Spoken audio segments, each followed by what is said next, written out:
Fun fact about me and Taylor Swift: I've never heard a Taylor Swift song. Yeah. So I mean, like, think about it. How would I? Or why should I? Right? Like, how does that come to be? There's like an avenue for me to watch a Taylor Swift video or song. So like I know that there's a song called Shake It Off. Yep. But I only know that because it was a 90s hit called Shake It Off. And I think it might have been Destiny's Child. I could be wrong. Do you not ever like hear the radio at the store? You know what? If music at the store all sounds like elevator music to me. Right? Well, that's pop. Yeah. So I have satellite radio, but I only listen to like 60s, 70s, 80s, 90s, and sometimes early 2000s music, but that's about it, dude. Anything 2010 and up, like, I'm done. Like, to me, it all sounds the same, which is a shame. Like, every time I try to listen, every once in a while, I'll like turn on like local hip hop station, and the first thing I hear is auto tuning. Hey, I'm like, dude, like, it's shit to my ears. And then I'll hear like some pop song, and it all sounds like the same, like they churning it out the same factory. It all sounds the same to me. Yeah, and then, I'm really into EDM. So. Oh yeah, really? Okay. EDM, I like a little bit of everything, but I listen to a lot of that and rap.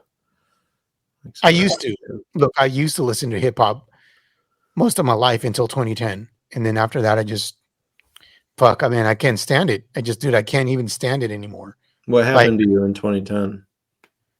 It just really got out of control. I think the quality. Who hurt you? I think it was just everybody. It was probably Lil Wayne. Like, where did he touch you?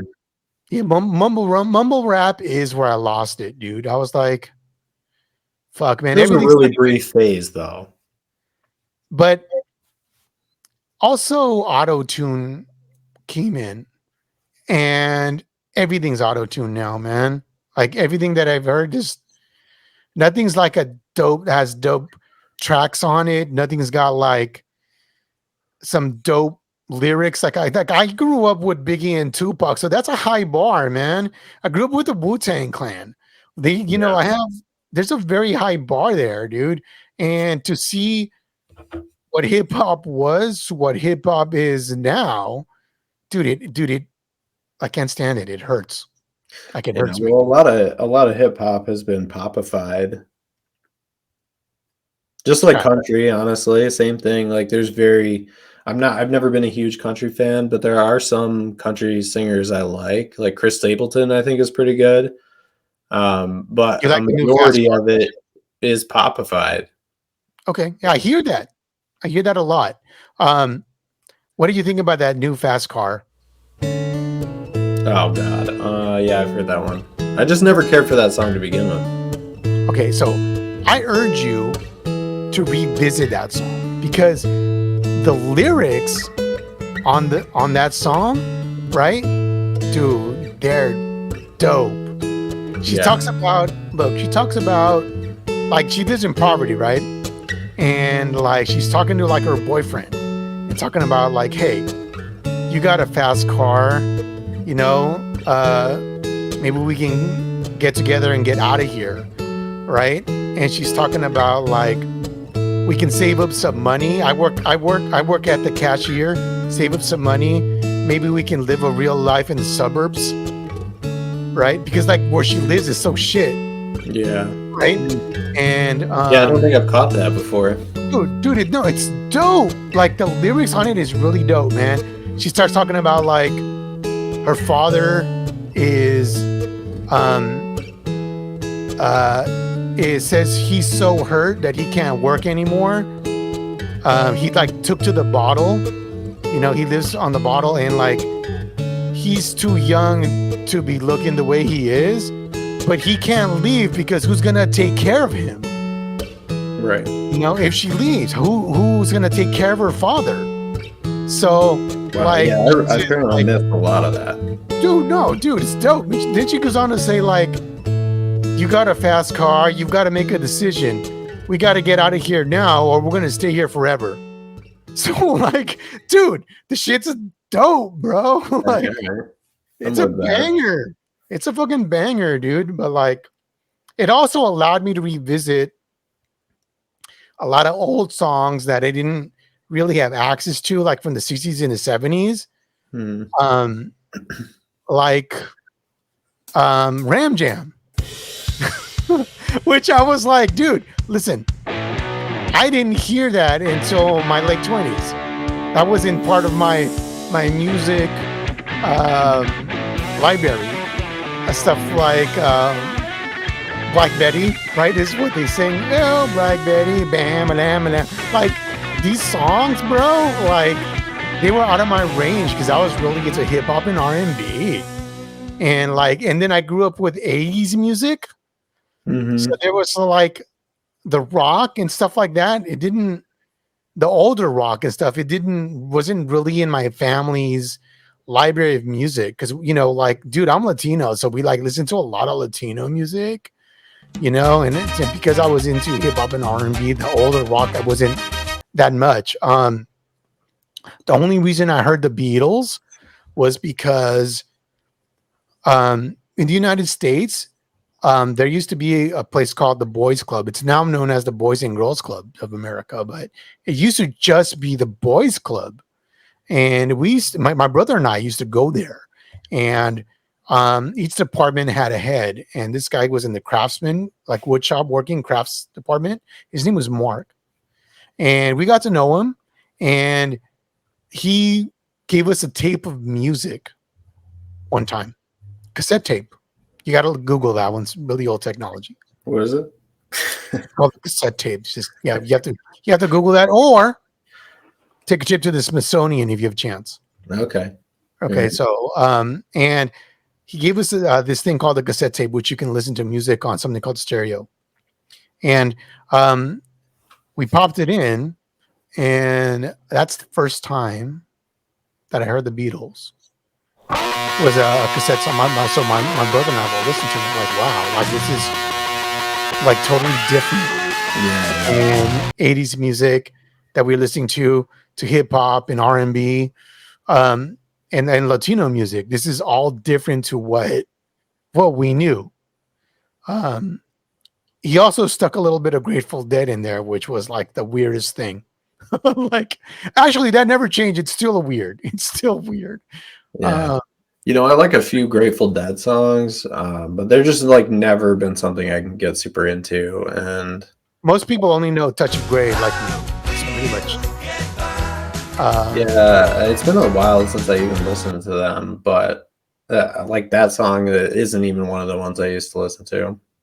Okay, that's the one that I first heard. I think Yeah. um, might be, Well, so but being that you grew up in the 80s, how do you feel about all the 80s revival stuff, nostalgia?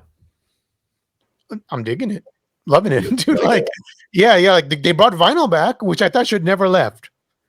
Yeah. So, I thought we missed out once vinyl left. I'm like, dude, no, vinyl was awesome. Things sound better. Um, I always thought that, and I'm glad that, and I'm pretty sure it was the millennials who brought it back. Who brought You know vinyl what's back? crazy? I feel like it was Gen Z. Do you? I feel like because my cousin was a millennial, he was on the cutting edge, and he helped a big movement in trying to bring that in disco back. Maybe he Oh, okay. wasn't successful on disco, but the vinyl, he definitely helped start a movement. Um, Maybe it was millennials then. Yeah, my nephew's Gen Z, and he like always asked for vinyls Good. I'm for very like happy. birthday and Christmas. Yeah, I'm very, very, very happy for that, man, because I think they'd be missing out. Like music just sounds better that way. Um, Now, I can tell you something about the 80s that I think, and this applies to the 90s.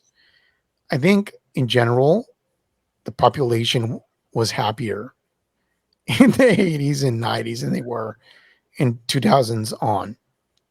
And Probably true. yeah, I don't know exactly what that's about. I'm going to guess though. And Don't probably, let lack of information stop you from speaking with confidence on something. of course, I mean, why would I stop now? So, I think it's technology, man. I think we're Bold statement. age that the all of the sum of human knowledge is on our the phone, and all we do is post cat memes with it.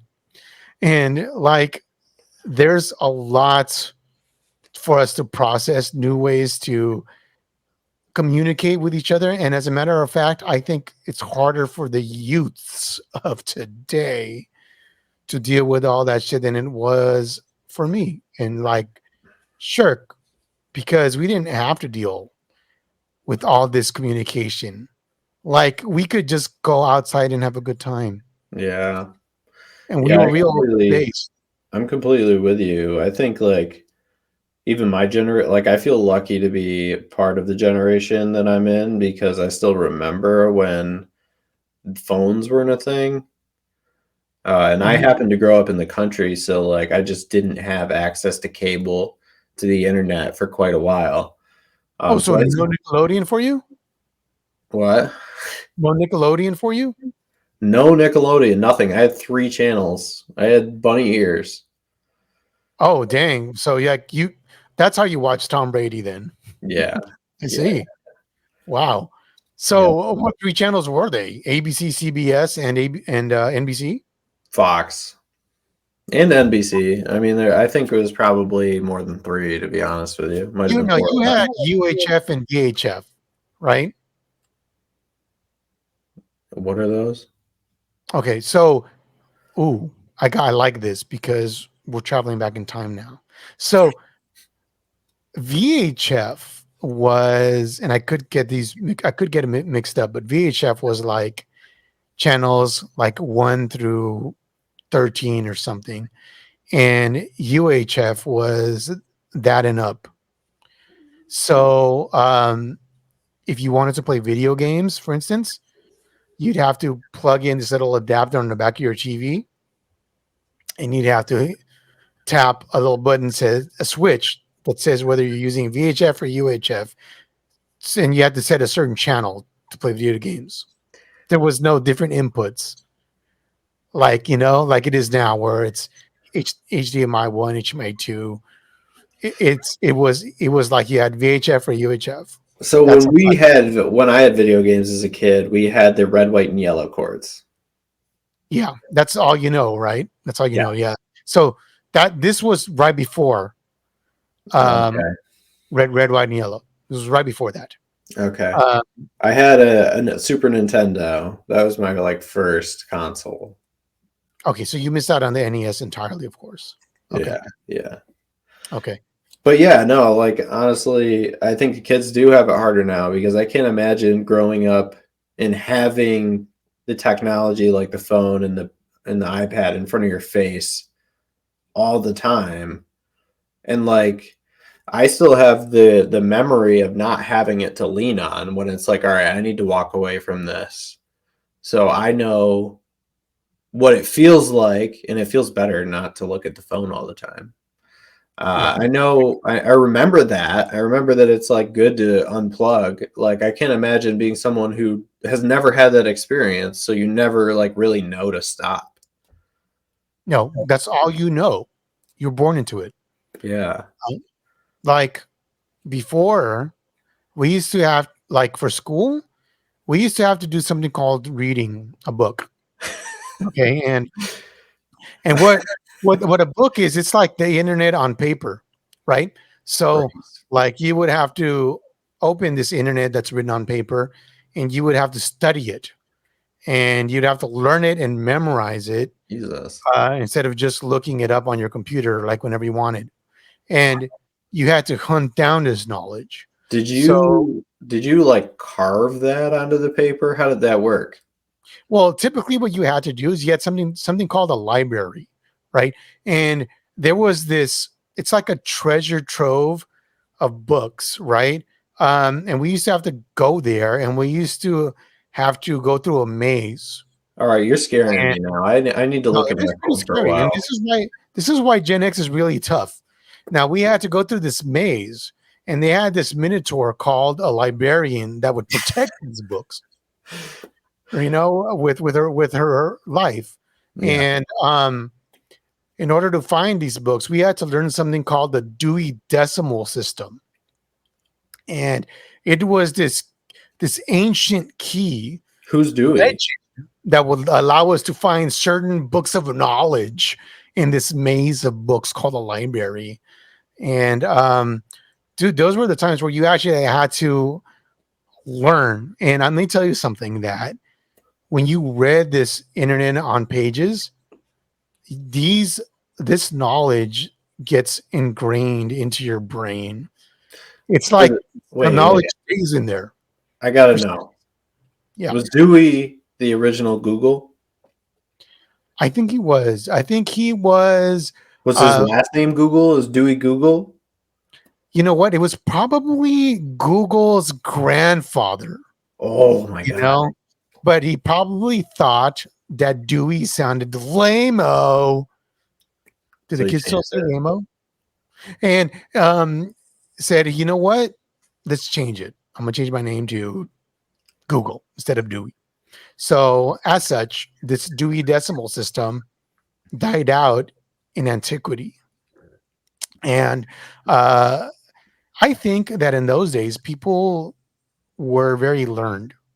I think they retained knowledge better, in my opinion, because you didn't have to learn the entire sum of the human knowledge all at once. You could just really concentrate on a single book. Well, you And never need to remember anything, right? You can just Google it.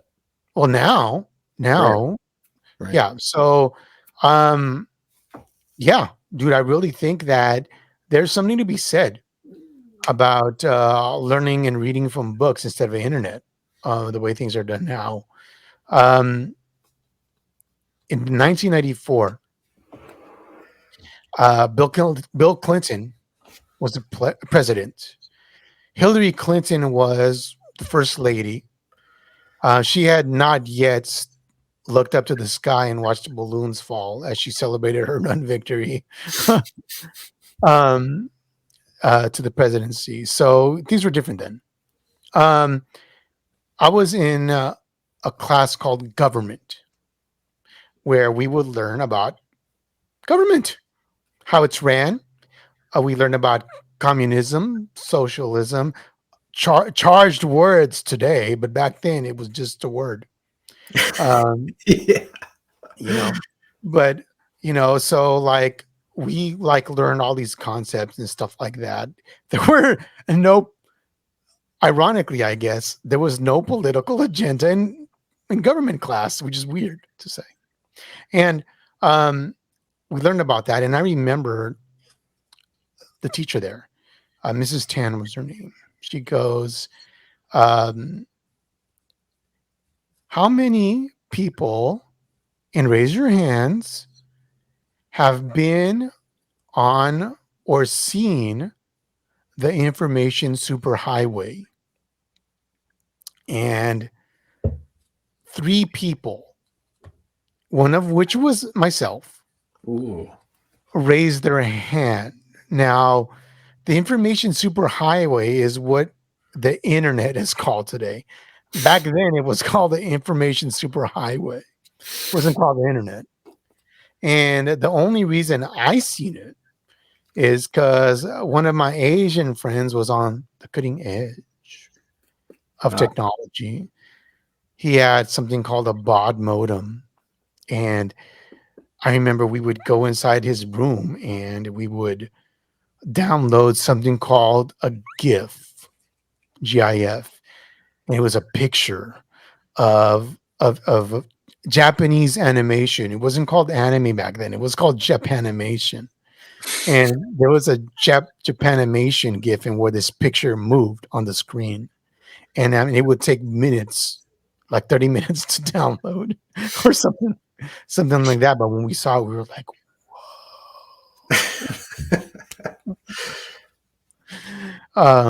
so um, I knew then that memeing was in my future. Yeah, yeah. That's where it all began. I really appreciate that you shared that story with me. Yeah. I scored a musical when I was a young Latino boy. When I was a young Latino boy, I knew to meme, and it goes on like that. So um, we learned about computers and such a little bit, just a little bit. Nobody knew really about computers, to be honest. It was just a computer was a word processor, really, at that point. A word processor is a fancy way of saying a typewriter that's electric on a screen. Okay, because a word processor isn't a thing today. You can also look that up in the Smithsonian, see what they look like. Is Um, the Smithsonian like a what did you call it? A library? it's a museum where they I show ancient never wanted to technology. step foot in one of these terrifying mazes that you're talking about. So Oh, libraries, yeah, they were a thing for real. Yeah, they were pretty scary. Although you would meet the girls there, so I guess there's the thing to say about going to a library. That's where you would meet the they girls. would they be lost in the maze? No, that was your reward at the end of the maze. A good wholesome girl. Yeah, Wow. yeah. So yeah, if you were lucky How to survive the labyrinth, then that was your treasure to take home. man, trying to picture this. Oh yeah, yeah, Now I dude. have to meet all my women on the Snapchat. Yeah, I've heard about Snapchat. Boy, oh boy, oh boy. I actually have no experience online dating if you don't include Twitter, because I think Twitter's a dating app first and foremost, A little bit, and a little bit. and then um, and then it's a chat room app, and then after that, it's whatever. I did some Tindering early on. Yeah, no idea. I It's have a no mess. idea. Um, I did go to Christian Mingle once, and I Ironically, remember my profile. I put a picture with me and my gold chain, you can see right now, with the cross, baller. and I my tagline was just like Moses, I pay attention to the bush first, and I got lots of replies. Wow, Yeah. hmm So I love uh, I'd recommend Christian Mingle out to all the good Catholics out there. Um, it. but other than that, I have zero experience with online dating is not a thing. Like I don't. I know what swiping right is, but like I really don't know the ins and outs about it. It's Um, terrible. that's something we're going to talk about. We're going to talk about a future show with Shirk, actually. Um, Have me back on. I'd be happy to regale you. yeah, dude. Like this was okay. So an idea about online dating that Shirk and I have is Shirk wants to have a girl that he's just starting to talk to, right? Either he's met on Tinder once, or is about to meet, but have her meet on the podcast, right? He wants to meet on the podcast and um, talk about what it's like, what online dating is and such. And dude, it's gonna be dope because I have hella fucking questions. So like, um, it's like, dude, I live in the real world, dude. Like I live out here. I don't like live online. Like, so like, so that's just not a thing for me, dude. Yeah. Like, yeah, not to say that I didn't have my Twitter heyday. I sure did. But that's not where I choose to exist really. Yeah, it's Uh, not primarily where I exist anymore either. It used to be like way worse for me. I used to be on there all the time. Yeah, no, that's just not me. I certainly cannot become a reply guy like you guys. I can't do it. It's not. That's definitely not in my future. Um, it's not like you get on there and be like, "Hey guys, I'm going to make this. I'm going to make this trashy reply, but I want you to have a good faith based conversation on this. Now go." No, that does not happen at all on the internet. You know what? That's like this happens. If you're looking to that happen, this happens to you. That's what you could get. If you're looking for a good faith based conversation on the internet, no. The moment anybody disagrees to you or whatever platform or whatever ideas that you're towing the line, dude, it's over. You can't have a base conversation on the internet. Forget about it. So, No. Yeah, I but feel like I used to be way worse about arguing with people online. well, you know what? What's happening is you're just like those commercials you'll see on during football where that I already know insurance where you're going guy's with showing for young homers who are becoming their parents. it. Yeah. So older millennials who are becoming Gen Xers. So you're in that stage. You're right in that area. Although I'm on the border of Gen Z. So Gen Z is something a conversation we'll definitely have to have with because I can't understand what they're saying after time. And so like sometimes like I'll read it and it'll say something like FFRLOOMMG or something like that. And I'm like, oh yeah, I don't know what the fuck that is. You know what the problem is? But You have to translate it into binary and then back to English. gosh, maybe I was doing O1s instead of 1 O's. Fuck. Maybe. Darn it. Dang. Okay, so that's another thing. I didn't know I had to learn the matrix in order to speak to a Gen Z. They were raised on computer. You should know That's that. true. That's true. I'm like right now, I may see this handsome fellow with a $50 haircut and a nice uh, groomed beard. But to the Gen Z, or all they see is O's and ones. That's all they see when they look at you. You've cracked the code. Yeah, I think I got red pill today. Cool. So what'd you think, Mitch? How'd it go? It's been great. Been great Yeah. being on, having this conversation. We haven't really gotten a chance to have a long form conversation like this before, and I liked it a lot. It was fun.